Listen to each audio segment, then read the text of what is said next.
Welcome back, ladies and gentlemen, to GridVision's broadcast of the NIS Friday Top Split Series at Kansas Speedway. We had a little bit of technical difficulties, but we are back and live and underway here for Sean Conklin out front. If you're just joining us, we just had a wreck a little bit earlier that was fairly large, involving, I do believe, Brian Young and Joshua Watson. Of course, the green flag still out, though. Philip Henry still doing fairly well, Louise. Yeah, no, we saw a lot of the competition after that. We had a restart. A lot of the guys that were up front, like Sean Conklin, Philip Henry, Vincent Crowe, now showing up in the top 5. Kenny Brady making his move all the way from top 10, now starting to get into the top 5, followed by Justin Levine, Will Farmer coming to the front, Nicholas Roman. So a lot of those guys that were biding their time, trying to move from the field that we were calling in that mayhem 2, 3, 4 wide, now making her way to the front, is starting to be a power player. It's interesting to see. I mean, Vincent Crowe, very awesome performance right now for the 26 machine. Up top 3 wide right now with Philip Henry. Henry's going to drop down below and follow Sean Conklin. Now, you talked about it as well earlier, that running that very, very top side is not very conducive to continue the tire life, I'd say. I mean, Vincent's probably burning them up right now running so high like he is. Oh, but that's what you said. Like, you're going to take what you can take. He probably saw it. You know what? I don't want to be here in the middle of this pack before I was too aggressive early on. I might just burn a set of tires trying to make my way to the front. Then I'm going to deal with whatever happened after 20, 30 laps if we go green. Then I'm going to see what happens to my tires. But I'd rather just make a move, go to as far to the front that I can, and then I'm going to deal with whatever happens. We see a couple of cars like 7, 8 places back. They're starting to do the same thing. They're starting to run the high line, trying to get a couple of those spots. They don't want to be tied behind the single line on the bottom. Making some moves. It is working. We said it. There is room for you to find speed on the high side. Depends on how much do you want to risk the life of your tires. But if you're playing the caution game and you're saying, you know what, there's no way we're going to go green. We're going to get a caution. Go to the front, burn a set of tires, get your track position, then you deal with the rest of the race. No, that's a good point. I think that's a valid strategy. You know, you kind of have 6 sets of tires to play with. I mean, why not try to do something a little bit different? I mean, it's a 134-lap race. 6 sets of tires allow for a little bit of room of some experimenting. We're also seeing Andrew Navarro. He's starting to come through the field. Nicholas Roman, he's back there in 10th. So there's still a lot of battling going on. I've seen Navarro, I do believe, is in that looks like a Brad Keselowski race car, but of course he is in the 2 in 8th place right now. Loving what I'm seeing from that driver as we see. They're just battling really hard right now, and he's making the bottom work. But here comes Roman to the inside. It's going to take him 3 wide. Nicholas Roman deciding to give that hello. Welcome to my series, Andrew. You've been running Rotopro, but this is my show. Get a move on, let go. Here I come.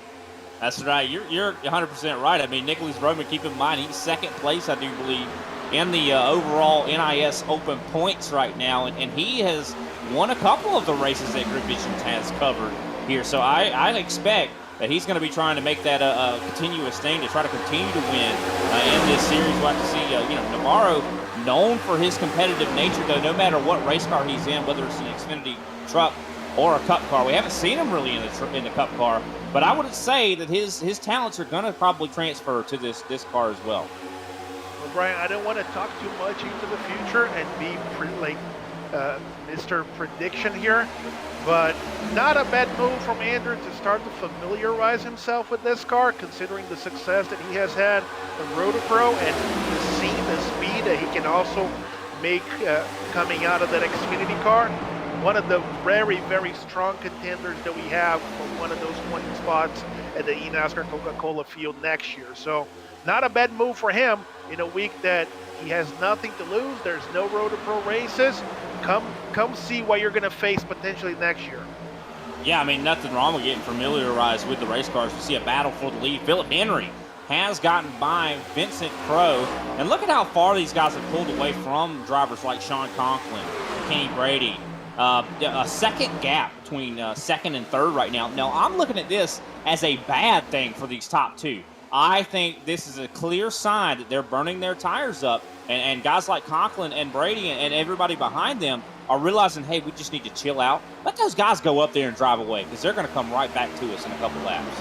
We actually heard on the scanner, Vincent Crowe came on the scanner to his spot and said, I think I went too fast too soon.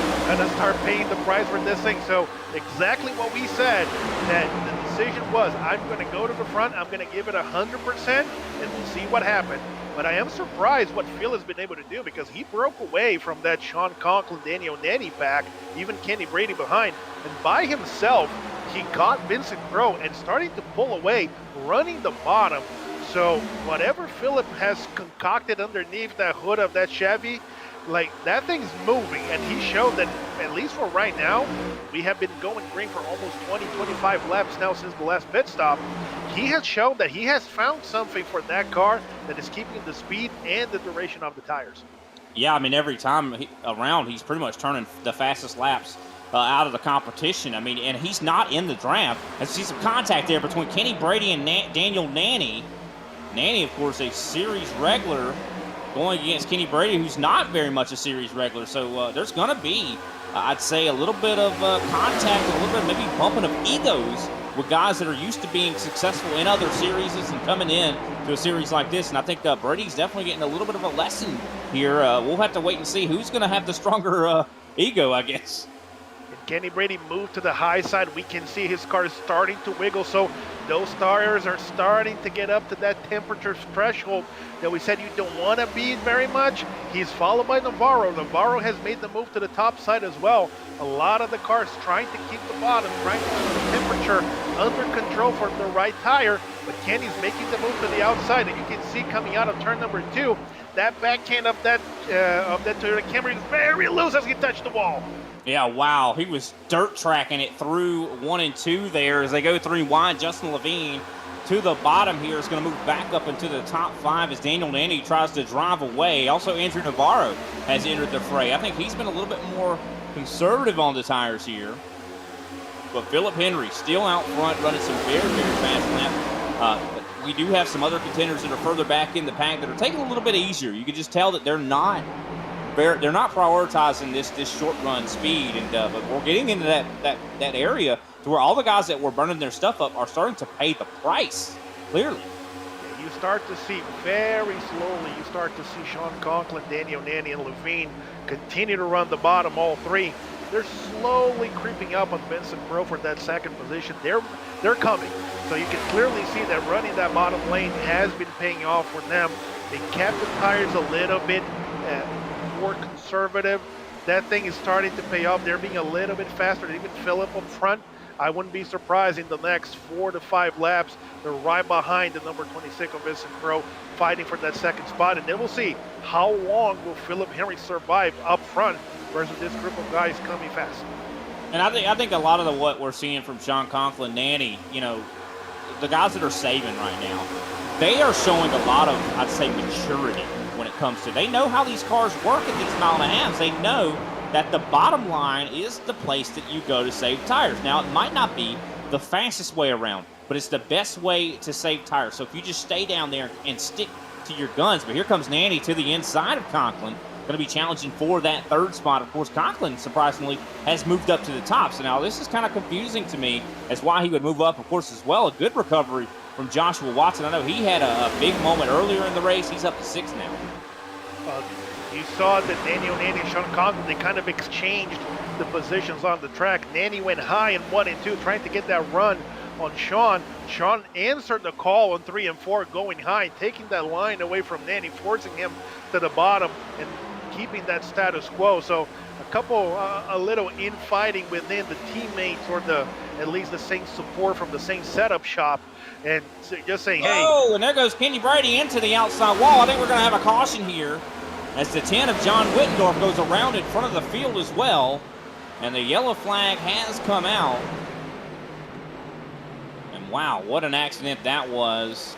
You could tell that Kenny Brady's race car just started not really handling as well. And I think he might have burned tires up on it. He was trying to go back down to the bottom to try to possibly recover those tires. But when you run up top for too long, eventually you're going to pay that price, and we definitely saw that as big hit right there. And nothing that John could do. He was right behind Kenny when he hit the wall. He just ran out of track. Nowhere for him to go. Everybody coming behind the same position. You just cannot take your foot off the gas that fast at that particular part of the track when everybody's just fighting for grip. Tires were old. Everybody a little bit let's just say the excitement was a little high. Nowhere for him to go. Just a tough situation for the driver of the 10 car, just stuck behind someone who hit the wall. And we called it. We said that Kenny was abusing those tires and he was starting to pay the price. Just ended up getting in the bad spot, hitting the outside of turn 4, who is, like you call it, Brian, seems to be the place where drivers are losing their cars, and that outside wall is just calling them, come close, come close, come close, and people are starting to take a bite. Oh, for sure, as everybody's coming down pit road. I'll tell you who this helped out a ton. Vincent Crowe. Vincent Crowe. This really just helped him out so much. He's going to be on the same tire life as all these other guys, and he actually was hanging on a little bit better than I kind of thought he would. So he got the track position he needed. So I think that him burning him up a little bit like he was doing actually played in his hand a little bit more than I kind of suspected it would. So that's kind of interesting, of course. Still not inside the fuel window. Of course, we didn't even say about the fuel window. 60 laps is what you should be able to make it on a fuel run. But it looks like Vincent Crowe very close to winning the race off of pit road. Wow. But Conklin, of course, is the victorious coming out of the box. Yeah, I think the biggest loser there on that pit cycle was Philip Henry. He was leading coming into the pits. I think he exits now in the 4th spot. So it's going to get a little bit of that dirty air on the restart. Joshua Watson coming up in 5th already, making a move, slowly charge the field, trying to avoid as much as possible, even though he was involved in that early caution before we had a couple of incidents here. But the top 5 still remaining. Now it's going to be interesting because we're getting to that point, Brian, where they need to start thinking about tire consumption. Not a lot of tires left on the pits. I think they might have 2 or 3 other sets at the most. We've seen like 2 or 3 pit stops already, and every time people came to get tires. And like you said, we can go between 50 to 60 laps depending on how you're driving. If you are up front, wasting more gas, being more aggressive, you can pretty much divide the race from this point forward in 2 stops. Right? You can do 35, 40 laps and then go all the way to the end. It's going to be interesting to see who goes for that approach, goes to the front, just like Vincent said. I'm going to use it. I'm going to take everything that I can, and whatever happens, happens, right? Or those guys that are going to try to be conservative, run an entire fuel tank, be lighter at the end, make some adjustments to their car, and trying to be faster, catching up those guys. 100%. Definitely been an exciting race thus far. As Sean Conklin, of course, out in front. Daniel Nanny sits in 2nd. Vincent Crowe, who has been surprising pretty much everybody, is in the 3rd spot. Philip Henry, another guy that has been surprising a lot of drivers, is up to 4th. Joshua Watson 5th. Now, of course, what really surprises people, I think, is Vincent Crowe and Philip Henry, 26 and 29. Now, a lot of people don't realize those numbers indicate how high their iRatings are. Now, they are some of the lowest drivers in the field, iRating-wise, and they're coming up here and tussling with some of the top guys. So you love to see that, somewhat of a David versus Goliath type deal.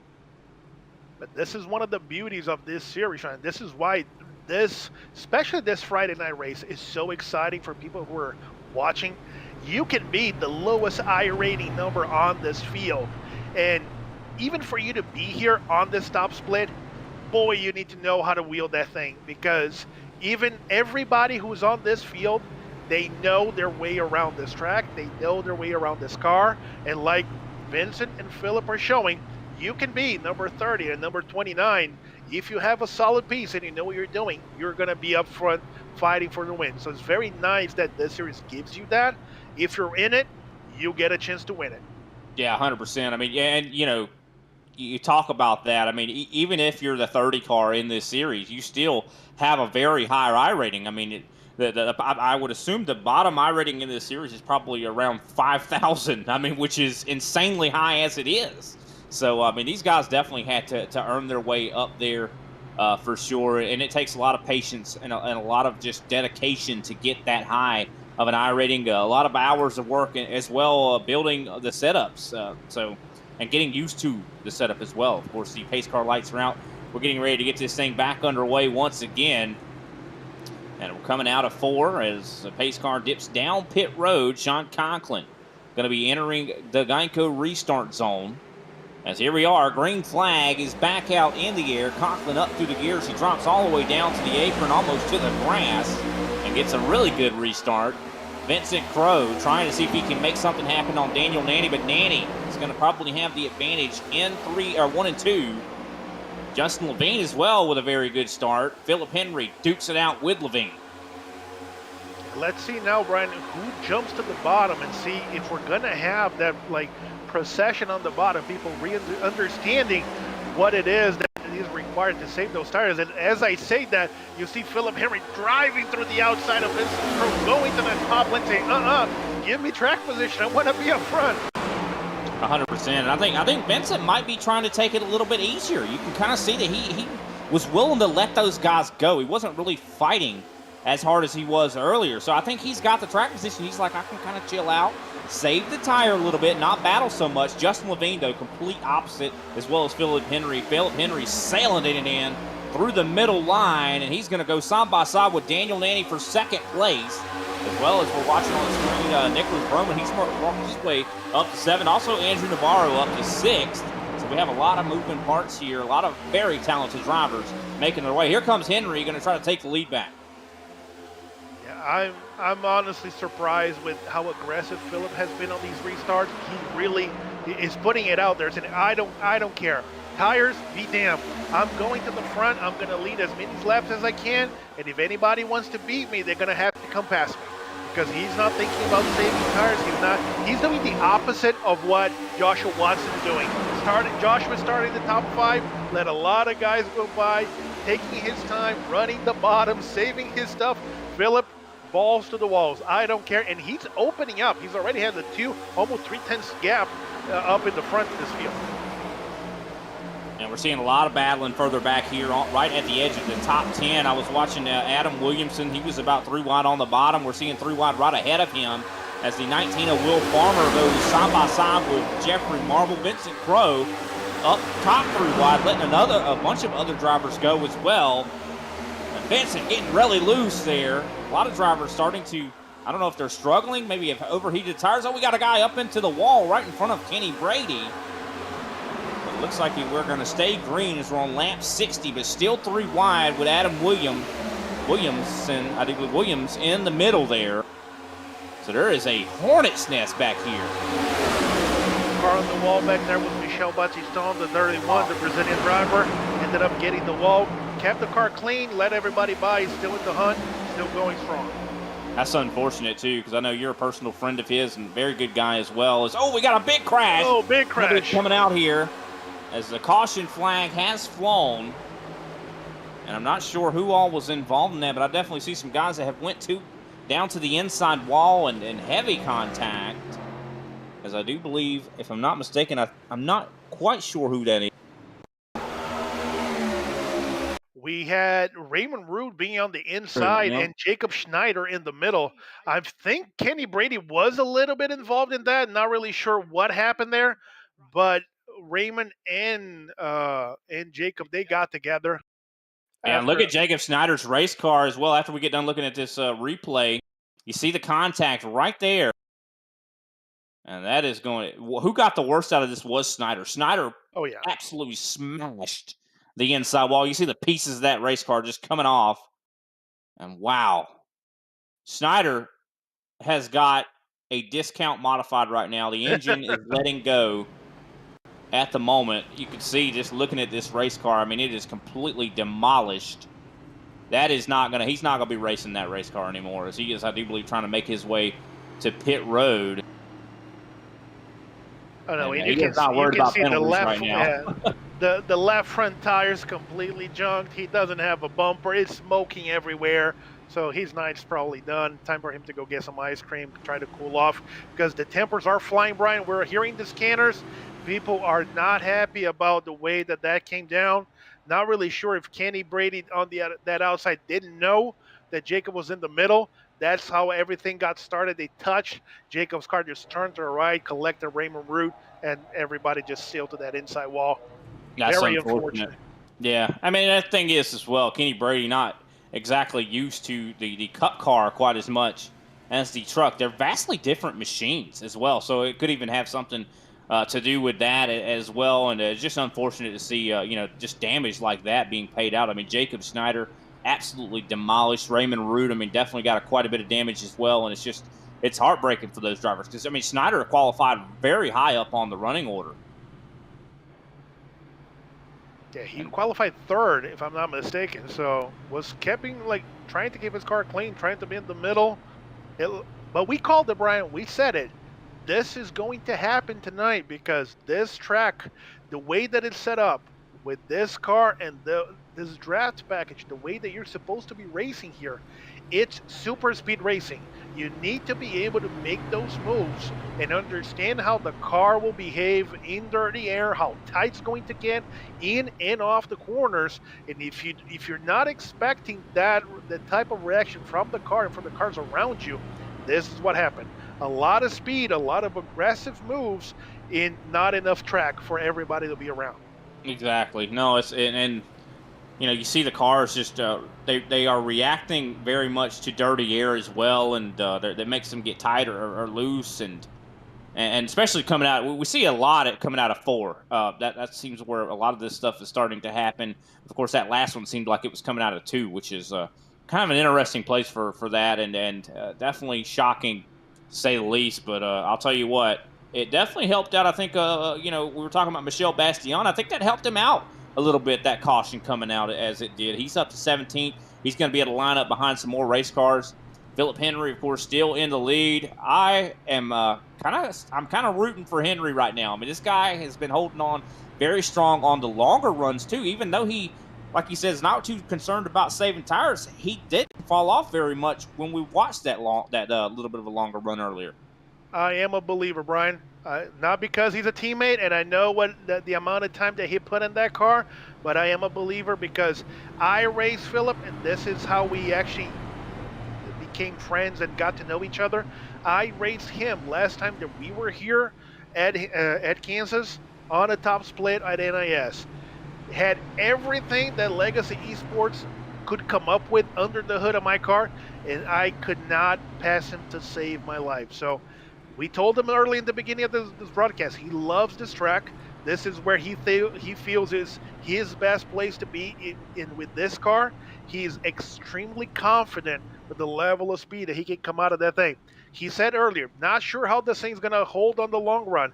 So might be the explanation why he's going fast, going strong, because he doesn't know how long that thing's going to last.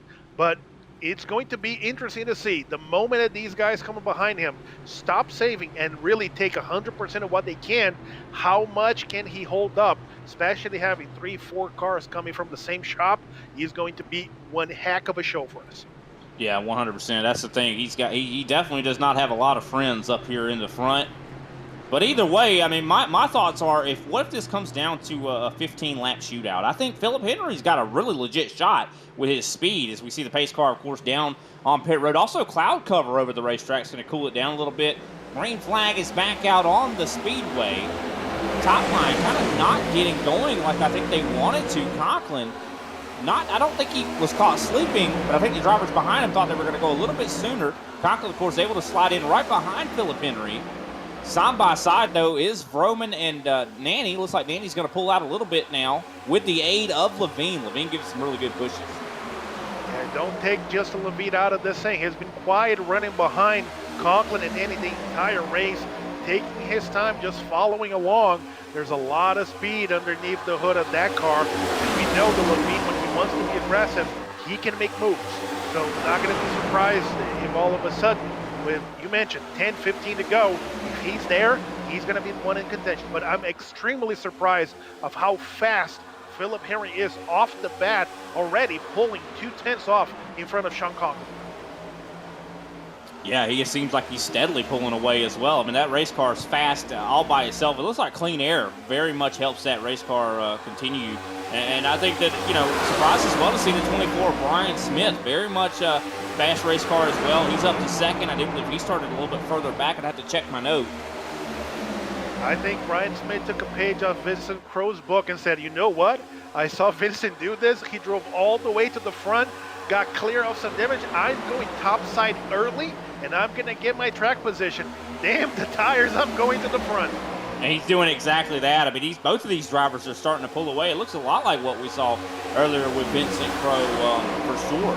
Another driver I'm surprised has recovered very well is Brian Young. We saw him involved in a crash earlier that resulted in him having some significant damage. He's up to 15th right now, and I think he's going to continue to move forward. Looks like they've got that damage fixed on that race car as he is, I think, side by side with Tyler Marble there for a moment. And he was doing the same thing, running the top, trying to get position, like getting by guys that are stacking up on the bottom, coming to the front. I think people realize that, you know what? This is doable. You can survive a lot longer than people expected on the top side.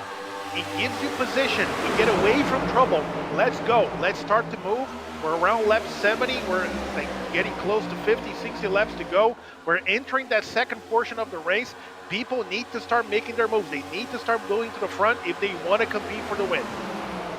No, that's definitely what's going on here. Guys are trying to move to the front, and then also it's safer up towards the front. I mean, that's kind of, I think, the main thing is like when you see 3x3 all in front of you, as soon as that goes wrong, there's not a lot of places for you to go to avoid that crash. So if you're in the front, there's plenty of places to go to avoid the crash. There's a lot less opportunity for them to crash ahead of you as well. Of course, as we see Will Farmer, that's a driver we don't see a lot up in the top 10 here in the top split NIS, looking very good in that 19 machine. Side by side right now, I do believe, with Sean Conklin. I'm loving the competition that we're seeing here. We're seeing drivers from all sorts of different teams really coming to battle out here. They're all serious about wanting to get this victory. I mean, especially this being such an illustrious, top split type of race. I mean, these guys are no slouches, and they are all, no matter what shop they're from, team they're from, they all seem to be fairly close when it comes to pace. I was gonna call out Will Farmer. He was complaining a lot early in the race. He started in the 13th position, got caught up on that mayhem in the middle. Like after the couple of stops, made his way to the front, managed to clear some of these guys, running the top side and then following back to the bottom, trying to save as much as possible. Like you said, he's kind of the lone soldier for his team, for his setup shop, at least as far as we can see, right? Fighting a lot of the guys from they're running from the same team. He's brought Andrew Navarro with him. Navarro flirted with that top side a couple of laps ago. Now back in the bottom, they seem to be following along. And together with them, Brian, don't look now, starting slowly, creeping to the front, already made his way to the third position, Nicholas Roman. The top tier, the top rated driver in the field today, the highest iRating we have, started in the back, started in 7th, fall all the way to the 11th, 12th, had a couple of incidents, now moving to the front as the race progresses and it's time for you to show the speed that you have. There you go, Nicholas Roman running to the front. Yeah, he's definitely always going to be fast. And he's a lot faster than the guys that are ahead of him. And he was only 200ths faster than Philip Henry, but he was 2/10ths faster than Brian Smith. So Roman is coming. He's running the fastest laps on the racetrack. Actually, the fastest lap of the field last time by goes to Roman, 30.682. He is coming right now. And like I said before, we've seen this guy win these top split NIS races before. Always is he's a clean driver, and he's fast. I mean, those are two things that you want to see in a driver. And that one machine, the 95 cosmetically, always proves that if he's in the race and he's got a car that's not broken, he's in contention to win. And I think he's showing that right here tonight at Kansas. And of course, you mentioned it; these guys are not really cannot make it to the end on fuel yet. So I think he's realizing, hey, I can drive a little harder right now. I'm going to have to make a pit stop at some point. Let me get up here, lead some laps, and eventually I'm going to come down pit road, take a set of tires, and get going, because he's catching Philip Henry as well faster. I mean, 2/10ths last time by was faster than Henry. I think Henry has hit that limit to those tires right now. Yeah, I'm curious to see when is Philip Henry going to dump that bottom line. Here he goes now in 3 and 4, starting to run the top. So we see him and we see Brian running the top now, trying to get that momentum from that car, trying to battle a little bit that speed that Roman's showing on the bottom. see if he can neutralize a little bit of that advantage that he's showing now, running 1 and 2 as well. So it will be interesting to see if they can fight that off and make Vroman have to fight, especially coming off the corner, moving from the bottom to the top.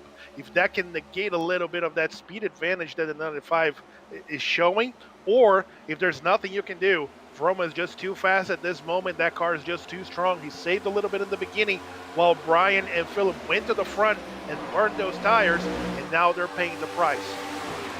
Yeah, and Vroman, of course, having to deal with a lot of dirty air. And the closer he gets to Brian and Philip, the more he's going to have to deal with that. And it's very difficult to pass at a track like Kansas, especially when the tires start to wear. And I think that we're seeing definitely Joshua Watson as well back in 10th place right now. He's definitely learning that lesson. It is very difficult to pass on a little bit of a longer run. I mean, he is having a time trying to get by Jeffrey Marble right now. And if you stay on the top, it's the ultimate defensive line here at Kansas. I mean, of course, throughout the years that this track has existed, it is traditionally the predominant line up there on the top.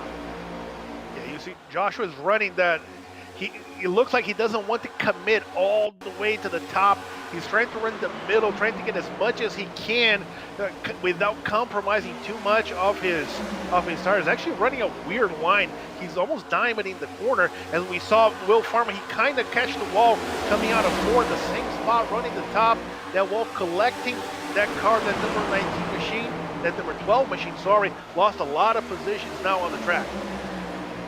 Yeah, we're starting to see fall off be very significant, almost a half a second of fall off right now, and continuing to definitely plague these drivers as we're coming up, I do believe, to 53 laps to go here in just a moment. So we are in the fuel window. A lot of drivers are going to be starting to think about pitting. I'm sure that all the teams have started discussing it in their discords or team speaks and are really just crunching the numbers. Like, when do we do it? Do we split it in half? Luis, if you were out there right now on the racetrack, what would your strategy be? I would try to split this from the moment we went green. I would try to do as even as possible. The drop-off is significant. You can see that a lot of these guys are losing the handling on the car, and the undercut here is going to be, I think, extremely strong if you time it right? So the moment that you believe you're getting close to that middle of that run, around 35 to 40 laps since we went green, I would come early. I would make sure that I have the correct adjustments and the amount of fuel that I need to go at least one restart over, one overtime, because I think if we get a late caution here within 10-15, we're going to overtime. The Tampers are going to be way too aggressive in order to do that. But that's what I would do. And then come back to the track and just run as fast as you can, trying to avoid those guys coming. And Brian, one point that you made, like, we saw Nicholas Roman and Daniel Nanny, like, being fast and catching Brian and Philip up front. The moment that the two of them got behind Brian Smith, Dirty Air just threw an anchor on those two cars. They cannot get by the 24 to save their life. Roman actually tried to pass him low and tried to do a slide job to pay tribute to Dale Jr. on this thing. But Brian just took right back on the next corner. They are stuck behind the 24. So all that momentum, all that performance that they were showing coming from the back after saving initially, they cannot do anything right now. It seems like the tires are evening out for those two up front, and they're holding each other very well. Yeah, I mean, this is very interesting to see for sure. It seems like it's almost impossible for them to pass. And you can see that Vroman is desperately trying to pull something off and not able to do it. Now, what this is causing, though, is bringing Andrew Navarro into this fight as well, and a whole host of other drivers. Conklin, Justin Levine, Joshua Watson. We're starting to see all these guys start to accordion, if you will. And finally, I do believe Vroman has got the pass completed on Brian Smith, and now Daniel Nanny's going to see if he can't possibly get it done. But you saw how hard it was to get by Brian Smith. I'm guaranteeing it's going to be just as hard to get by Philip Henry here. Henry has not been a slouch in the slightest. I'm sure Vroman was not an easy passenger on that machine when he had to just like sail into the inside, throwing that car as much as he could to that inside and just hoping to God that it would stick on the outside without him swapping all the way to the wall. Managed to get the the pass before Brian can actually regroup on that outside lane and just caught him back up. And now, curious, both Roman and Nanny choosing to run top as Philip gets loose up in the front. That's not good. Philip Henry getting loose there, and that's going to give, it is going to give Nicholas Vroman the lead here. And I think this is the first time we've seen Vroman actually leading laps here. And once you give a driver like Nicholas Vroman the lead, it's going to be incredibly difficult to get it back from him, I'll tell you that. And Daniel Nanny, we've seen him as well have some awesome finishes here in NIS competition. He's up in second. That's another driver that's going to be incredibly hard to pass. These guys, when they get the leads, they get these track positions, it's very difficult to give them up, or for them to give them up. But keep in mind, we still have to go through a green flag pit stop here that could change everything. It's going to shake everything up. And who's to say we don't see a late race yellow that literally shakes it all up? As we see Brian Smith, he's been having some major issues when it comes to the handling of that race car now. Possibly going to be in danger of falling out of the top 5, very loose right now. Yeah, I think him and Philip, they are forced to run the top now. I don't think they can try to run the bottom. The car is just too loose. Those tires are just too worn at this point. Way too much heat on their right rear. You see that Brian now is losing position to Justin Levine as well. Sean Conklin already went by him, trying to pass Philip Henry now on the inside. Really, they're now paying the price for that extra aggressive approach early on in the run. Now paying the price, but still hanging in there. We're about 5. Oh, as Philip Henry catches the ball. Oh, no. Yeah, into the outside wall. You can just tell how much that slowed him down as Andrew Navarro tries to make evasive maneuvers. Will he be able to get by successfully? And I think he will be able to. Philip Henry recovers, does not fall outside of the top 10, but it definitely took a lot of speed from that machine. I'm curious what that does damage-wise to the 29 as well. I think we're already very close to these guys maybe making that decision to come down pit road, and I think it's going to be coming very, very soon, considering we are, I do believe, about 38 laps into this stint right now, and I do believe we're verging on about 40, just a little over 40 to go, which means that we're getting close to that splitting it in half that you had mentioned earlier. And so I think in the next 5 laps, we're probably going to see some guys, especially the guys that are struggling, come to pit road soon. Yeah, we saw already takers that were running in the back. Alan Pajari actually was the first one to dive to pit road about 2 laps ago. 2 more laps, we hit that 40-lap mark to the end. So the next 2 to 5 laps, I would not be surprised to see a lot of takers coming in. It's going to be interesting to see who in this front pack is going to dive first, because if history shows us anything, whoever dives in first, he's going to bring everybody else with him, because no one's going to try to be on the track with that much usage on your tires. 40, 45 laps, you're just going to lose way too much time, unless you're banking that I'm going to stay on track because I think a caution is going to happen, which is one heck of a risky strategy. I think we're going to see a lot of people in, as Philip Henry just said, he's spinning right now. Yeah, you definitely can't blame him there. I mean, here he comes to pit road. Hopefully he makes it safely. It's a very easy place to speed and as well as spin out, considering the tires on that race car very much burnt up. Would not be surprised to, but it looks like he is able to get down safely, and he's going to be coming to pit road. Definitely going to be a 4-tire stop, as we are, like you said, 40 laps to go.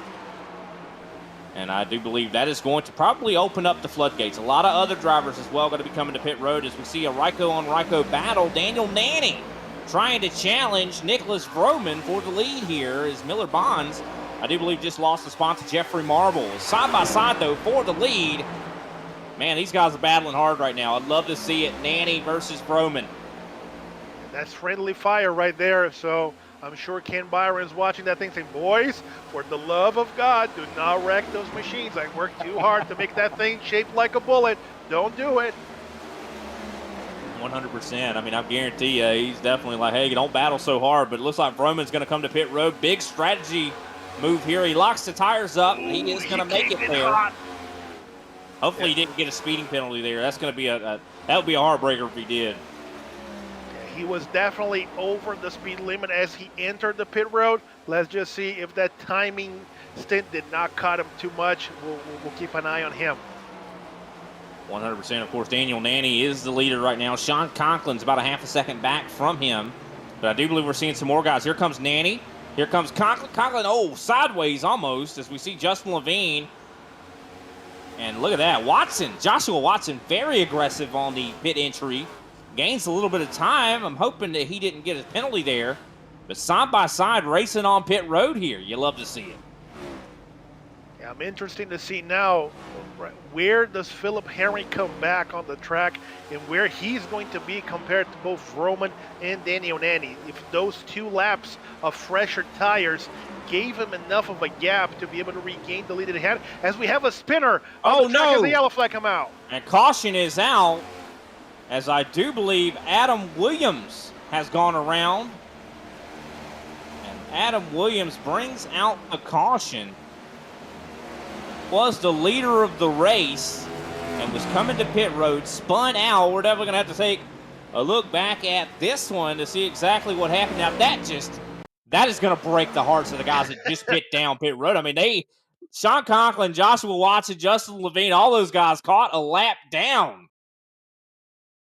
Well, Brian, as we take a look back here to see exactly what happened. You see he was coming to pit road. We have a little bit of a slow-mo. And the transition, he went down on the transition. And a lot of times when you're braking and hit that transition, it can unsettle the race car. And he did a little bit of a 360, maybe even a 420 there, trying to come to pit road, and that is going to bring the caution flag out. No contact for that race car, but definitely going to be a lot of people that are not going to be too happy with the 27 there. And wow, can't believe that just happened. But because of the untimely caution, I think now is a perfect time to take a quick step away and pay some attention to our sponsors here at GridVision.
Racing isn't easy, but experiencing it is. iRacing puts you in the driver's seat with the industry's leading sim racing game. Drive on laser scan replicas of the greatest racing circuits from around the world. Go head-to-head against other drivers chosen by skill-based matchmaking to ensure competitive racing at every level. Compete across all your favorite series. In officially licensed cars, engineered to deliver the most accurate driving experience possible.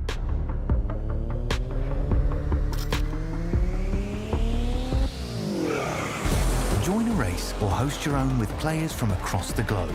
Race against the computer or in a league with friends. Feel the thrill behind the wheel. Visit iRacing.com.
Welcome back, ladies and gentlemen, to GridVision's presentation of the NIS Friday Top Split Series. Of course, my name's Brian Britt. I have Luis Salmaso in the booth here with me. Definitely been a pleasure. Of course, Zenla Collins down behind the cameras as we get ready to go back green flag racing here. Of course, Brian Smith is going to be leading us there. And look at that, Joseph Pisciata up there, I do believe, in second for the first time as we get ready to enter the Geico restart zone. And there it is, green flag out. And look at that, Brian Smith, what a launch there to go to green. Brian was the big winner on the pit cycle with that caution coming out. He stayed on the track. Remember, he was up there with Philip Henry early in the run. Lost a lot of position, kept on the track, and when the caution came out, he was still on the track. Big winner, being able to pit under caution and now leading the race. Yeah, and unfortunately, I mean, a lot of people probably a little bit maybe upset with Adam Williams. He didn't lose any position that much, really. I mean, he's in fourth place right now, side by side with Vincent Crowe. So that spin of his didn't cost him really anything. Kind of surprising to see that. Of course, as Brian Smith pulls away to a half-a-second gap on David Granham. This is the first time we've seen Granham up here in the top two.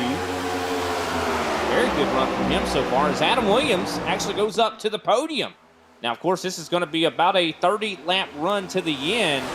So the guys that were really successful in that 30-lap run area, I think are going to be very good here. Keep in mind, a lot of the drivers that were just once leading this race did kind of get caught with their pants down with that caution coming out. They all need to stick that wave around behind the pace car.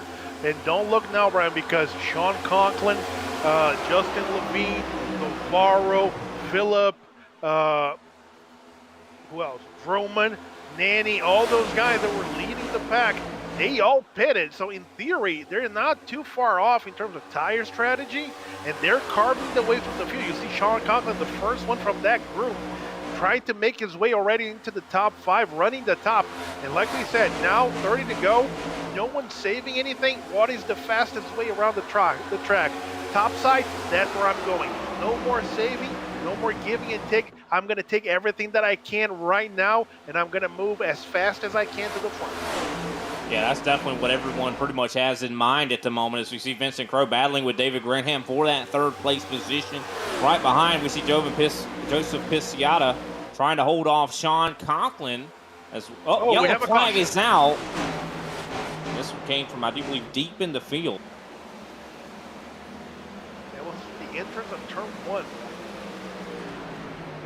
I do believe it is actually Bradley Powers that spun around here. We're going to see this, that pink car right there gets tagged by I do believe the 12, if I'm not mistaken, of I think that's Jeffrey Marble.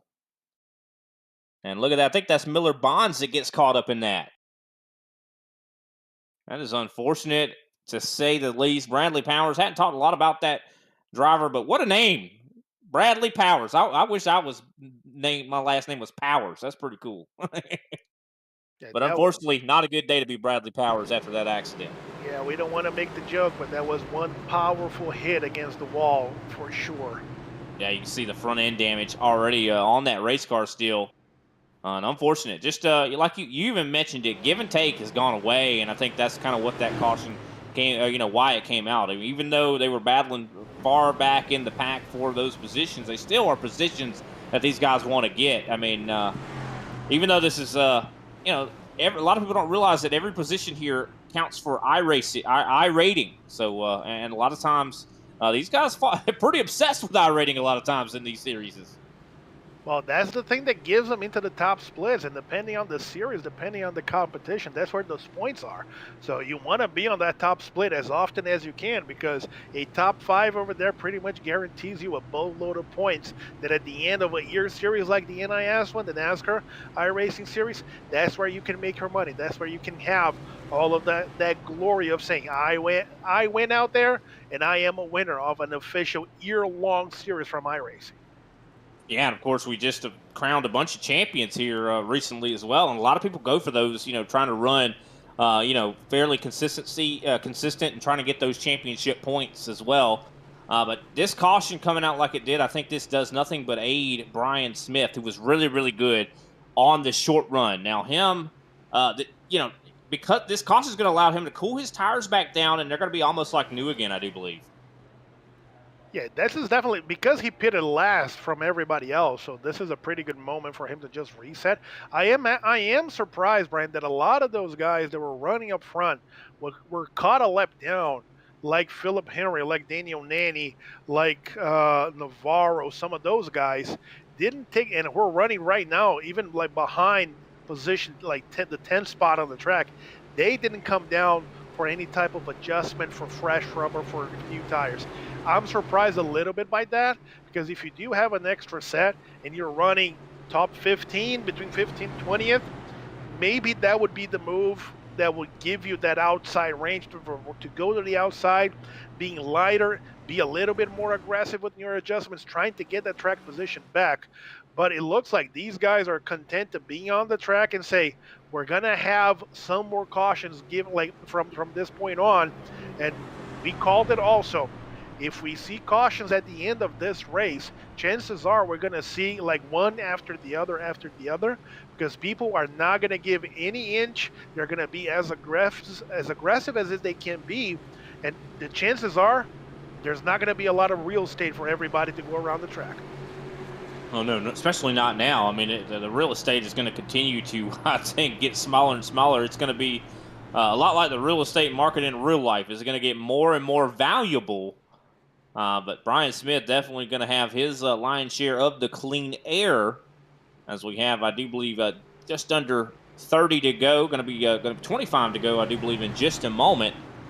And this is definitely coming down to the wire. And I think those guys not coming down pit road, like you were saying, it just shows how valuable I think that they are, really, they're putting a lot of value on track position. And I can't really blame them. And, guys don't want to go to the rear of the field as well and be in more danger of getting involved in a crash like what we just saw. I mean, you could easily, if you had taken tires there and went to the back, could have easily been right behind that crash and been involved in it. Oh no, for sure. That is the offset of the gain that you would take from the tires, right? The risk of the walls are going to close in front of you, nowhere to go, and your race is done. But you got to do something different. You cannot just be running top 15 behind 15 cars in front of you, not pass with under 30 to go. What's the point, right? Be aggressive. You have nothing to lose. But hey, this is why we're up here eating popcorn and calling the race, and those guys are down there sweating behind the wheel of the car. That's right. I'd much rather be up here. I'll tell you that, because I mean, especially you got guys like Andrew Navarro, Sean Conga, those guys that have the lower car numbers.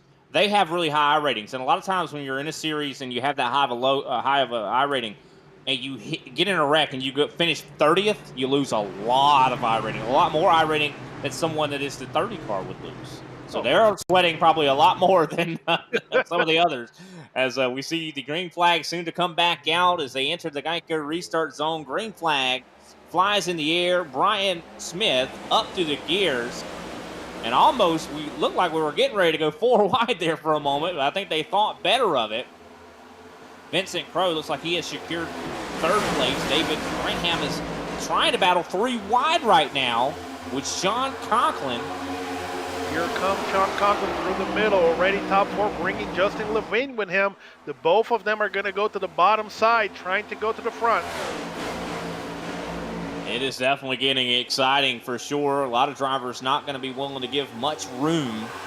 They're going to be trying desperately to get as many positions as they possibly can. Would not be surprised that we see the yellow flag fly again.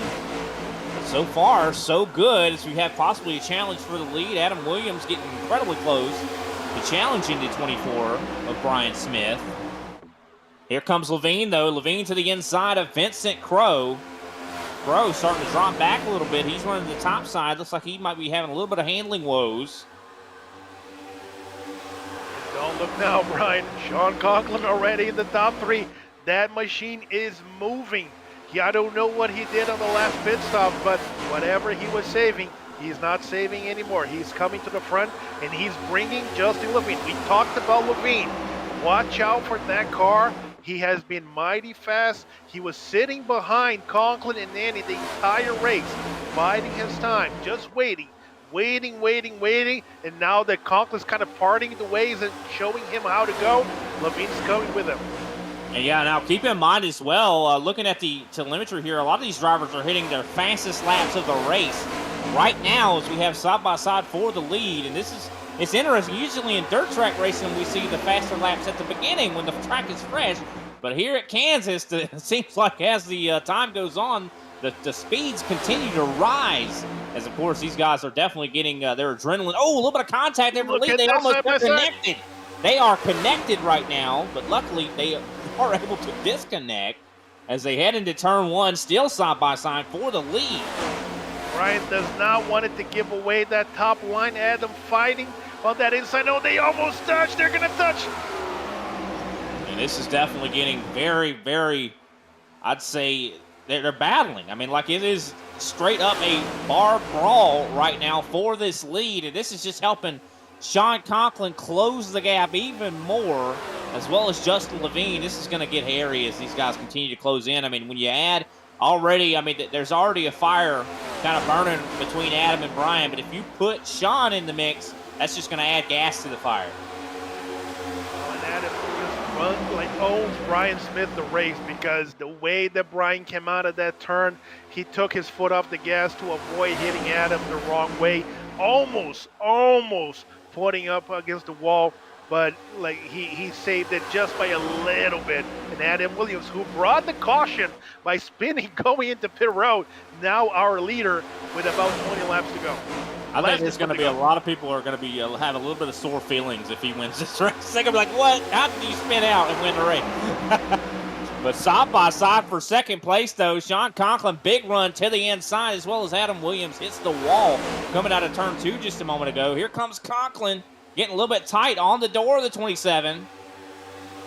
This is definitely getting hairy. Here comes Levine. Levine to the inside of Daniel Nanny.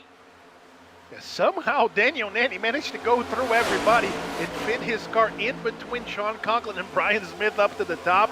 Not sure how he managed to do that, but here he comes. Daniel Nanny now top 3, and he's going to the bottom, fighting Sean Conklin for that position.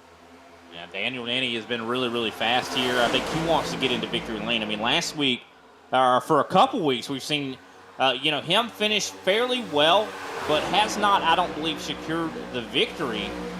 And he's tired of seeing his Ryko teammates win. He wants to win. I think that's what's kind of going through Daniel Nanny's mind right now. And he's in a really good position to get it done as he goes side by side with the 27. The 27 bounces off the wall a little bit there. They're getting very close to one another as Nanny tries to arc the corner, gets as close up to Conklin as he possibly can. Conklin very loose. Look at how loose Conklin is right now. Goodness gracious. Yeah, they definitely adjusted those cars on pit road over the last stop to be as aero as they can, getting as much turn as possible to be able to maneuver. The offset is that thing is going to get nasty. It's going to get sideways as Nanny bounced the wall. Yeah, Nanny into the wall, almost clobbered the whole field right there. As here comes Conklin to the middle, 3 wide. Levine is on the bottom here, being followed by, I believe, Joseph Pisciata. The 2 Ryko cars connected there for a moment, Nanny and Conklin. They are battling like they are not on the same team right now. I don't think it matters to them what team they're on. I want glory myself. Look behind them, Brian. Who's out there? Andrew Navarro showing up in the picture. This fight has brought the number 6, Joseph Pisciata, also Vincent Crowe back into this fight together with Brian Smith. You love to see it. I mean, and Adams Williams is probably loving this. Like, keep battling, guys. Keep fighting each other. I'm just going to drive away. Because he has done exactly that. He's got about a 3/10 gap. Definitely a fantastic run so far for Adam Williams. Can his tires hold on, though, is going to be the big thing as Conklin hits the wall out of turn 2. And you see the 27 trying to break the draft here. I like this decision to try to break this draft as Conklin goes side by side with Nanny once again. Slide job. Does he get clear out of 4? And he doesn't. Nope. Still side by side. We said before that Ken Byron was watching this thing, the owner of Ryko Performance, saying, come on, guys, don't do this to me. Now I'm sure he lost all his fingernails because this thing is getting nasty between the two Ryko cars. Adam Williamson like pulling away a little bit, surviving a little bit behind. Levine cannot do anything. He's stuck on the top with Viciota on the bottom, followed by Andrew Navarro. This is getting good. At some point, two cars are going to be side by side up to the front. Is going to be up to the guys coming behind. Who makes the correct read and who makes the correct move? Do I go top? Do I go bottom? And who do I go with? That's going to be a key over these last 10 laps. Yeah, it's definitely that. 10 laps to go here when we cross the line here in just a moment. Here comes Levine, drives it down deep on the bottom. And here comes Nanny to try to possibly get side by side with the 27. 27 comes down to block the middle groove. You can tell that Adam just does not want to give these guys the lead. And who could blame him? I mean, he's the 27 car. He would get a lot of iRating out of this race if he was to win it. But also he'd get a lot of iRating if he finished second or third or fourth or fifth. And I think he's got the car to do it. I don't know if I'd fight this hard, Luis. Well, Adam's trying to make that Camry as wide as possible. That backhand's like 9 feet wide. He's trying to block every lane. And it's very interesting the lanes that he's running. He's running the middle on both 1 and 2, 3 and 4 as they have contact between the Ryko cars of Conklin and Nanny. This is going to help out Levine. Levine is able to sail around on the bottom side. I think he might get clear of Daniel Nanny. Nanny's hitting the wall. And Nanny just hits the parachute button there and is going to drop possibly even out of the top 10 as a result of that. And that is just that's a heartbreaker there for Nanny. Nanny, really good race car here. But here comes Drew Blaze as well. He's entered the top 10. Just got by Vincent Crow. They are actually battling side by side. One driver I'm surprised who has not been as in the battle as I suspected he would be Joshua Watson.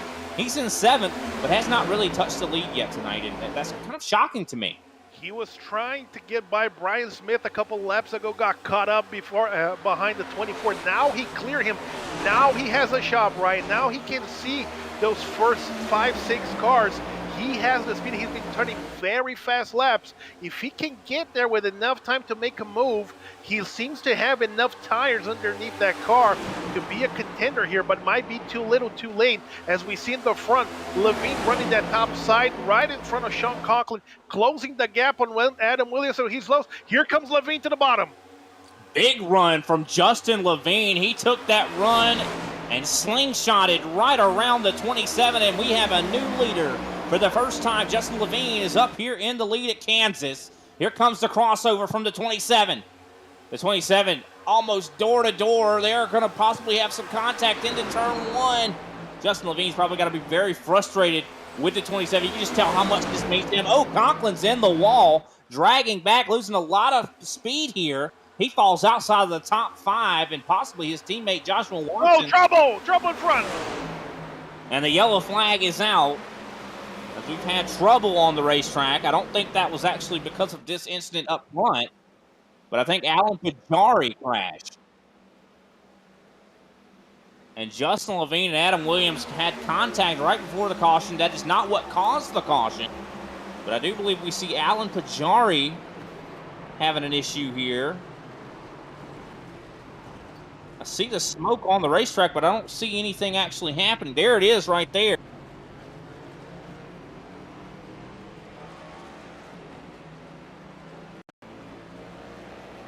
That is the 22 of Aaron Russell.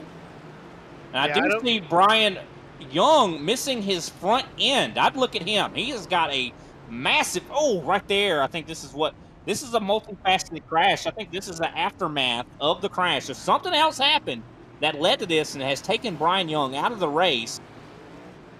So this is a multifaceted crash that is going to lead to a green-white checkered. That's what I was going to say, Brian. We heard a lot of chatter on the scanners here of some extracurriculars after the caution came out from people just stopping their cars on the track and people not being happy. Maybe Brian was at the short end of one of those moves. I'm looking back to see exactly what happened here, and I think it might have been as a result of the 23 possibly. No, it was right in front. There's a lot of people that went around here. Oh, look at that. I think that might have been the cause right there. Oh. And I think that was the 23 of Alan Bajari.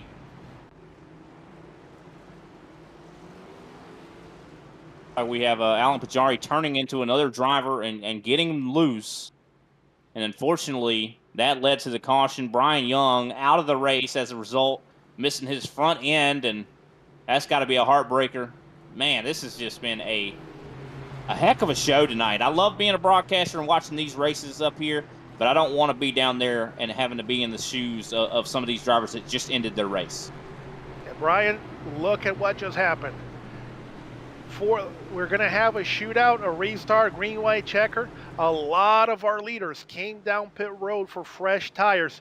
Justin Levine, Joseph Picciata, Andrew Navarro all stay on the track. Two completely different strategies for these final restarts. I believe Adam Williamson, who was fighting with Levine and almost turned Justin Levine before the caution came around, I think he's going to be one of the first cars with fresh tires.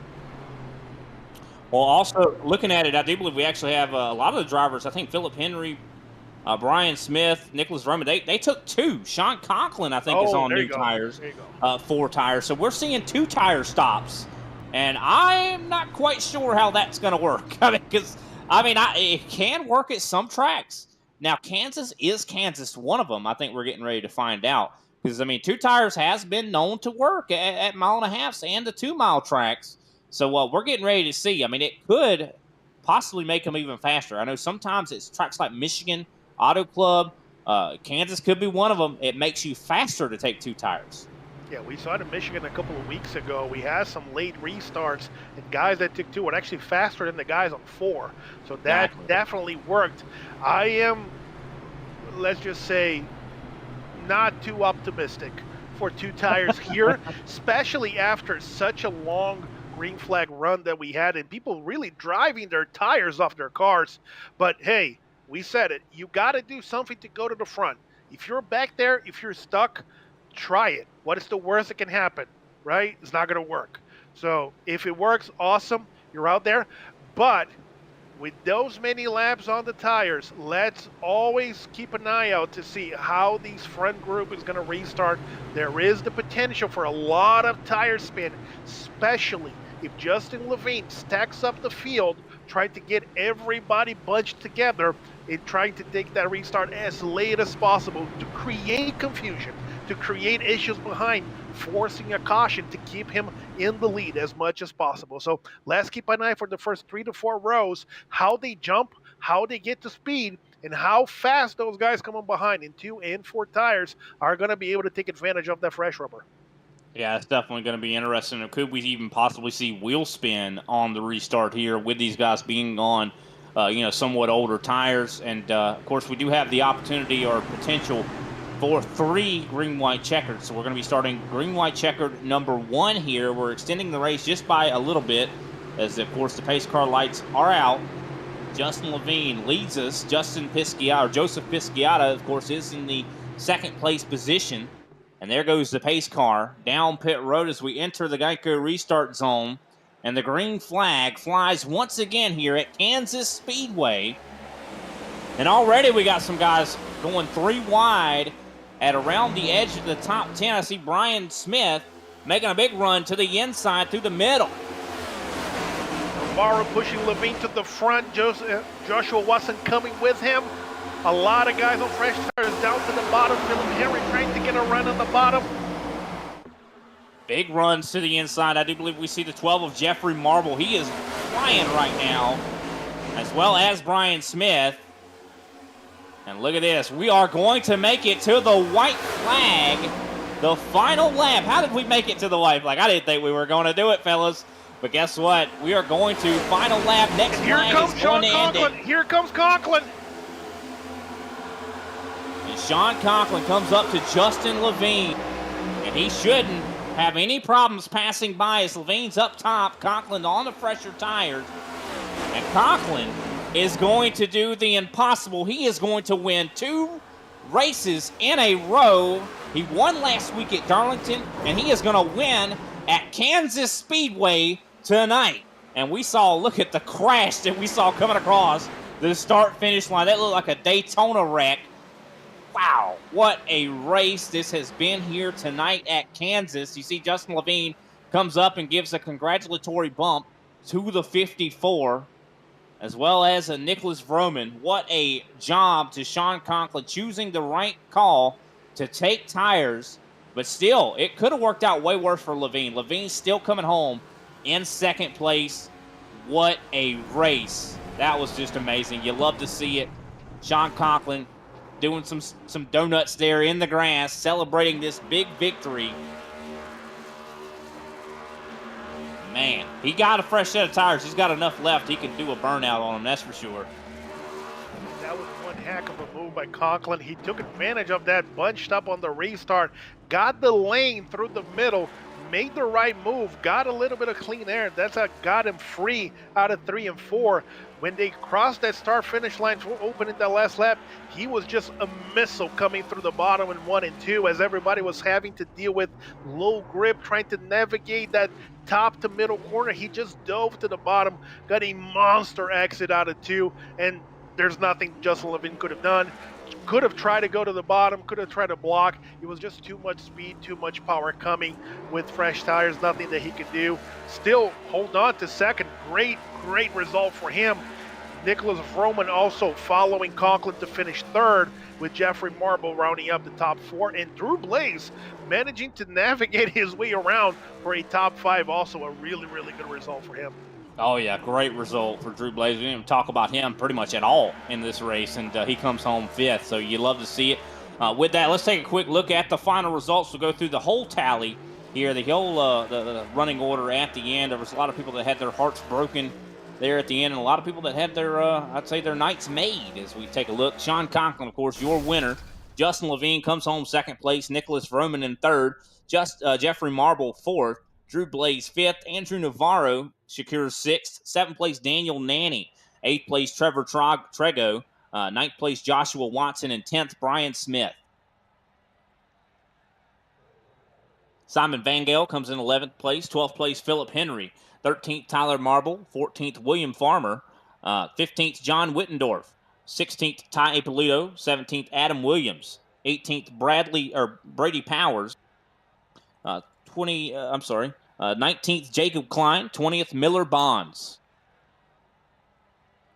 I got it here. Brian Ariotti coming in at 21st with Michelle Battistone in 22nd. Alan Pajaro with that late crash coming in at 23rd. Vincent Picciota 24th. Benjamin Foster 25th. Raymond Root coming out at 26th. David Grantham at 27th. And Aaron Russell rounding up the top 28 and the first car lap down. Of course, 29th, Joseph Pisciata, unfortunately getting involved in a crash as well. 30th, Cody Richardson. 31st, Carson Brighttall. 32nd, Brian Young. Unfortunate for him, he got his car destroyed. 33rd, Jason Wallet. 34th, Jacob Snyder. Early in the race, got completely decimated. And unfortunately, Kenny Brady is going to finish last in the competition, and that rounds out this 35-car field. We're going to go ahead and take a quick step away. We'll be right back with our post-race show. Hopefully, we got some people to talk to, the podium positions. We'll be right back.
Racing isn't easy, but experiencing it is.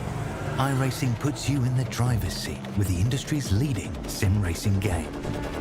Drive on laser scan replicas of the greatest racing circuits from around the world. Go head-to-head against other drivers chosen by skill-based matchmaking to ensure competitive racing at every level. Compete across all your favorite series. In officially licensed cars, engineered to deliver the most accurate driving experience possible.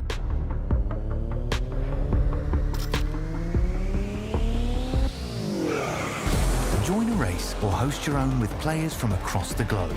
Race against the computer or in a league with friends. Feel the thrill behind the wheel. Visit iRacing.com.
Welcome back, ladies and gentlemen, to GridVision's coverage of the NIS Series at Kansas Speedway. And we just saw an awesome race. I mean, I was on the edge of my seat pretty much the entire show, but of course, it has to end at some point. So, of course, we still do have the pleasure of talking to some of our top three finishers. And first off, we're going to talk to Nicholas Vroman. And Nicholas, we got you here in the booth. Do you read me? What's up?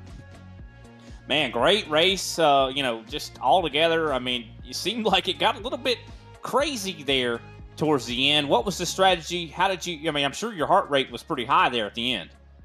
I got lucky to even be there. I clipped the freaking cone, entering pit road on a green flag stop. Thought the race was over right there, so. But I just took 2 tires there at the end, just banking on it. Hopefully we can make our way up through there, and it ended up working out for us. Well, I know Sean, I think he took 4 and you took 2. What was the difference, do you think, handling-wise? I mean, I know at Michigan and tracks like that, it works out a lot better. Is that something that's a viable option at Kansas? It seems like it is. Yeah, 2's valuable. It's just, at that point, I think it's whoever got the clean air first or whoever got in front. And Sean, he was able to get out in front of me before we cleared all the traffic, and that's pretty much what the difference was right there. But, congratulations to him. Yeah, he gets 2 in a row for sure, and still a good point stay. All in all for you. I do believe second place in the points. I know you have to really claw quite a bit to get back up there to Garrett. What are you planning on doing to do that? I mean, it finishes like this, or do you need wins?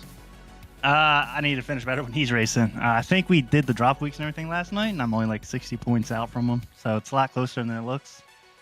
Okay. Than it yeah, appears, I know looking on it says it's like 100 and something. Yeah, it says it's like 150, but it drops is like 60, I think, or 70. So it's a lot closer than it looks, but I just need to beat him. That's not an easy task.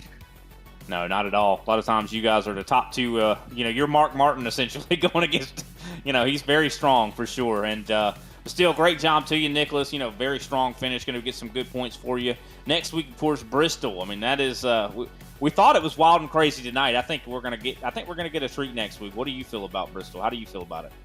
I feel pretty good. I think the racing's gonna be a little cleaner next week. I think a lot of people are gonna get laps down early and hopefully drop out or thin out the field when people are multiple laps down. So I think next week's gonna be a good race. I think we're gonna see a lot more green flag racing. I think people are gonna anticipate to see, and I think it's gonna be a fun one to watch.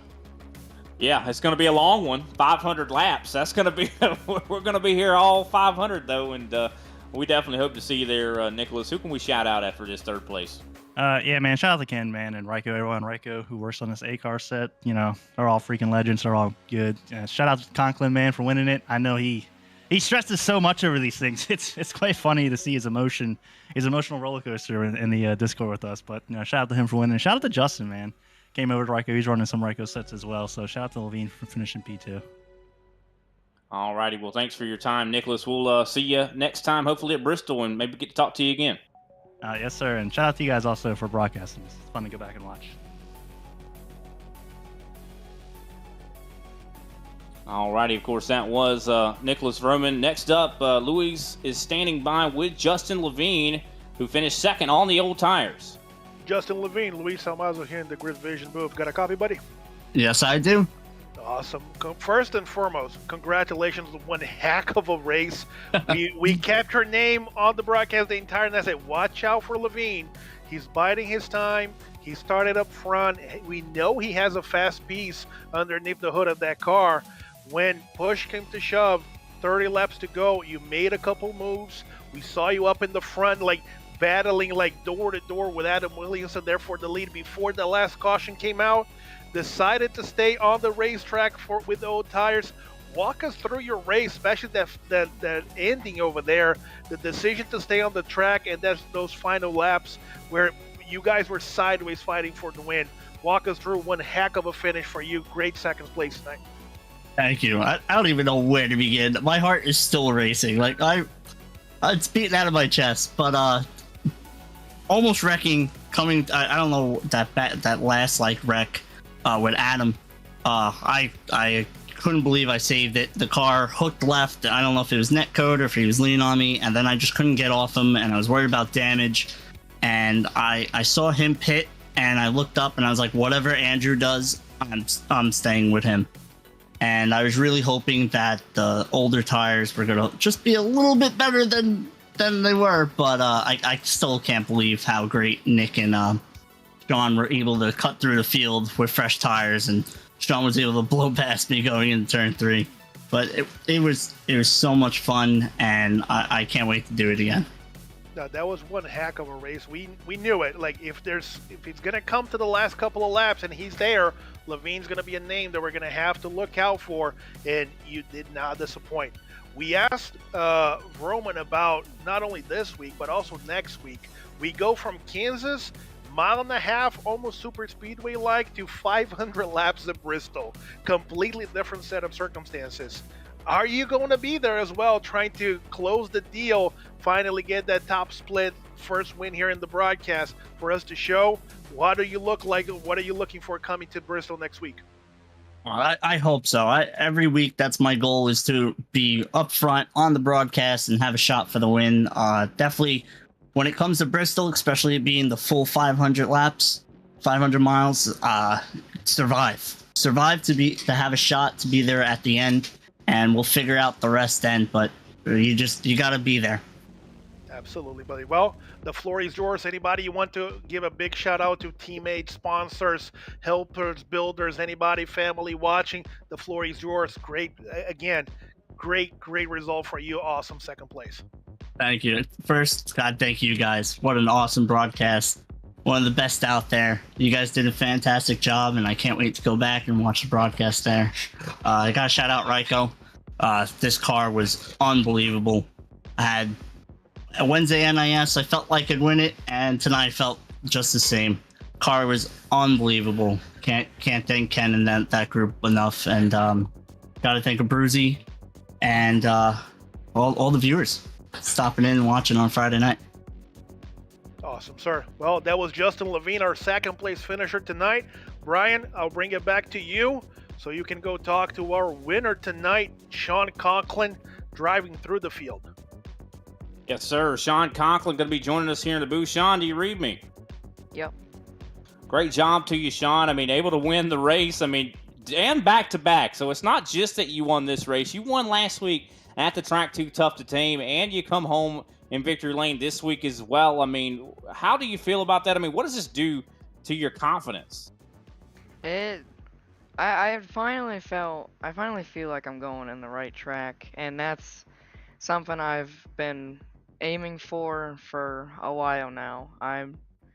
I'm aiming big in the future, and I feel like this is a really, really good step in the right direction. And there's still gonna be bad times, and there still is, but I just taught myself to just keep going forward, keep doing each and every single race, no matter what the track is, no matter if I like it, no matter if I'm slow. The only way I'm gonna get better is if I keep racing, and it's really paid off. And that racing right there had to be had to be cool to watch, and it was really fun to race in. Everybody was dicing it up there at the end.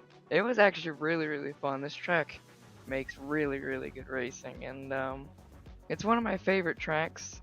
I struggled a little bit in the beginning of the week, but last night did another race and we did pretty good. So I think we got this track figured out again. So that's always good. But yeah, it's just really, really good step in the right direction. I'm very happy about it. Yeah, definitely seemed like you guys had a very good piece here, and also you battled quite a bit with your teammate Daniel Nanny. Walk us through that. I mean, you guys were side by side and crossing each other over a ton. I mean, what was going on there? Was there any bad feelings, or was it just kind of like y'all were just racing hard and having fun?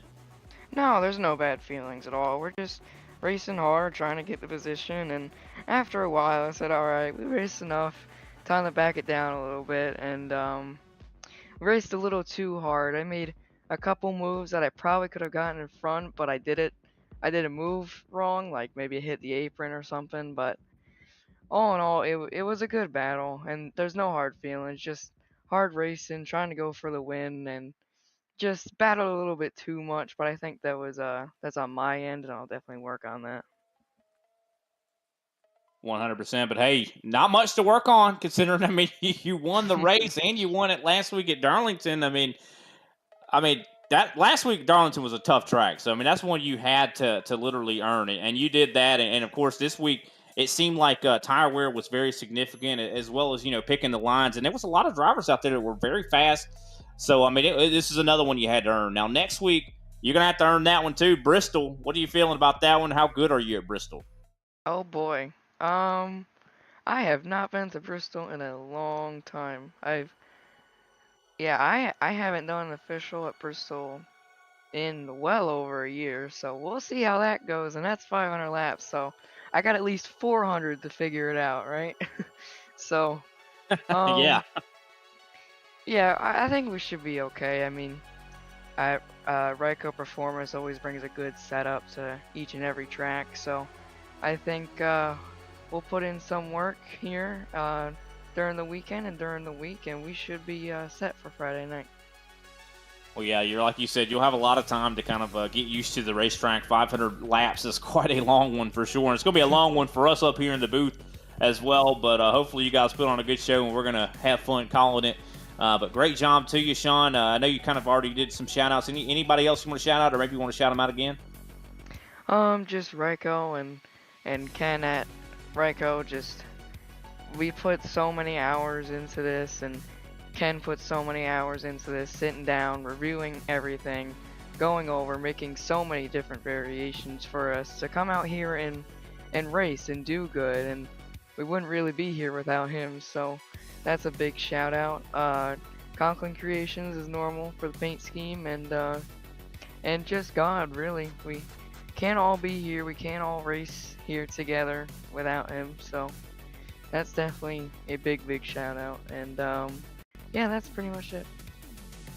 Man, definitely love that last bit there for sure, Sean. And we appreciate you coming in here, and glad to be able to give you a spotlight to come up here and talk with us, and for you to earn it as well. You got that victory, and we'll see you next week at Bristol, Sean. Have a great night. You too. We'll see you.